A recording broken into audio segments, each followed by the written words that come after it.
තත මතුද සින්දේ පිළිමල් දපද සින්දේ යස දිගත ඇන්දේ විජය සිරි සඳගෙන වෙලෙන්දේ. තත මතුද සින්දේ. මේකේ අමාරු වචන ගොඩාක් තියෙනවා. මගේ පුතාලා ඔක්කොම වචන ටික හරියට ලියා ගන්න ඕනේ. මම සරලවම අච්චුපතේ තියෙනටදී සරලව ඔයගලන්ට මේවා තේරෙන්න දීලා තියෙන ඉඳ ලියා ගන්න. මතුද කියන්නේ පමණද? තත විතරයිද සින්දේ? තත විතරයිද කැඩුවේ කියලා අහනවා. මේ ප්‍රශ්නයක් අහනවා වගේ. තත විතරයිද කැඩුවේ? පිළිමල් දපද සින්දේ. පිළිමල් කියන්නේ ප්‍රතිමල්ලවයා, විරුද්ධවාදියා. එයාගේ දප අහංකාරය දප කියන්නේ. ප්‍රතිමල්ලවයාගේ විරුද්ධවාදියාගේ අහංකාරයත් කඩලා දැම්ම අර තත කඩනවත් එක්ක.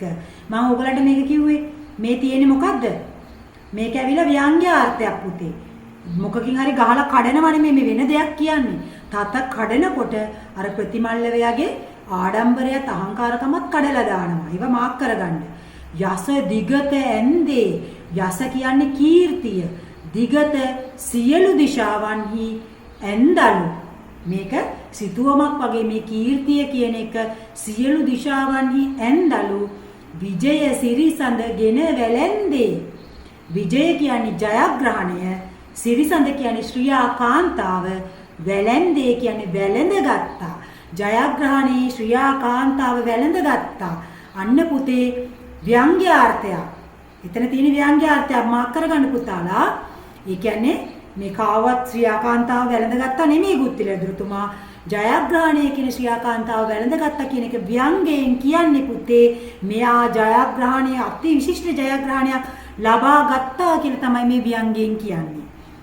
එතකොට මේක කියන්නේ පුතේ තත විතරයිද කඩලා දැම්මේ නැහැ.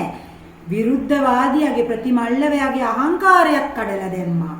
කීර්තිය සියලු දිශාවන්හි අඳිමින් ජයග්‍රහණේ ශ්‍රියා කාන්තාව වැළඳගත්තා. තත විතරද කඩලා දැම්මේ නෑ. ප්‍රතිමල්ලවයාගේ අහංකාරයත් කඩලා දැම්මා. කීර්තිය සියලු දිශාවන්හි අඳිමින් ජයග්‍රහණේ ශ්‍රියා කාන්තාව වැළඳගත්තා කියලා පුතේ මේකෙන් කියන්නේ. මේක ශබ්ද රසයේ තියෙනවා. සින්දේ සින්දේ ඇන්දේ වැළැන්දේ එලි සමයේ තියෙනවා. එකම විදියට ඉවර වෙලා තියෙනවා.